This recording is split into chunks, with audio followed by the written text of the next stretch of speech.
بسم اللہ الرحمن الرحیم۔ شروع اللہ کے نام سے جو بڑا مہربان نہایت رحم کرنے والا ہے۔ ایسی ویڈیوز دیکھنے کے لیے ہمارے چینل کو سبسکرائب کریں اور بیل آئیکن کو پریس کریں تاکہ ہر نئی ویڈیو کا نوٹیفیکیشن آپ کو مل سکے، جس سے ہم اپنی زندگی اور آخرت کو بہتر بنا سکتے ہیں۔ اندھیرے میں مسجد جانا۔ نبی کریم صلی اللہ علیہ وآلہ وسلم نے ارشاد فرمایا، جو شخص رات کے اندھیرے میں مسجد کی طرف چلے، اللہ تعالیٰ سے قیامت کے روز نور کے ساتھ ملے گا، اللہ کا سایہ پانے والا۔ نبی کریم صلی اللہ علیہ وسلم نے ارشاد فرمایا، 7 آدمیوں کو اللہ تعالیٰ اپنے سائے میں جگہ دے گا، جس روز سوائے اس کے سائے کے کوئی سایہ نہ ہوگا۔ ان میں سے ایک شخص جس کا دل مسجد میں لگا ہوا ہو۔ تعلیم کے لیے مسجد جانا۔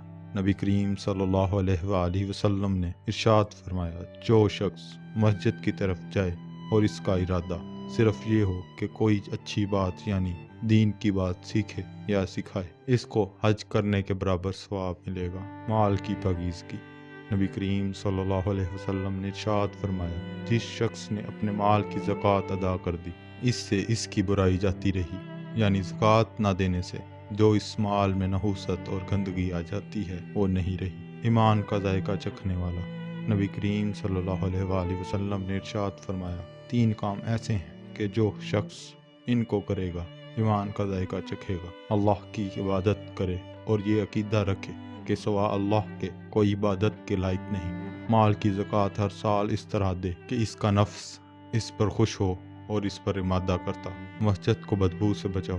نبی کریم صلی اللہ علیہ وسلم نے ارشاد فرمایا، تو ان بدبودار ترکاریوں سے یعنی پیاز و لہسن سے، جیسا کہ اور حدیثوں میں آیا ہے، بچو کہ ان کو کھا کر مسجد میں آؤ۔ اگر تم کو ان کے کھانے کی ضرورت ہی ہو تو ان کی بدبو کو آگ سے مار دو، یعنی پکا کر کھاؤ، کچی کھا کر مسجد میں نہ آؤ۔ زکوٰۃ نہ دینے کا عذاب۔ نبی کریم صلی اللہ علیہ وآلہ وسلم نے ارشاد فرمایا، کوئی شخص سونے کا رکھنے والا اور چاندی کا رکھنے والا ایسا نہیں جو اس کا حق یعنی زکوٰۃ نہ دیتا ہو، مگر اب اس کا حال یہ ہوگا کہ جب قیامت کا دن ہوگا، اس شخص کے عذاب کے لیے سونے چاندی کی تختیاں بنائی جائیں گی، پھر ان تختیوں کو جہنم میں آگ میں تپایا جائے گا، پھر ان سے اس کی کروٹ، پیشانی اور پشت کو داغ دیا جائے گا۔ جب وہ تختیاں ٹھنڈی ہونے لگی، پھر دوبارہ ان کو تپایا جائے گا، اور یہ اس دن میں ہوگا جس کی مقدار 50,000 سال کی ہوگی، یعنی قیامت کے دن۔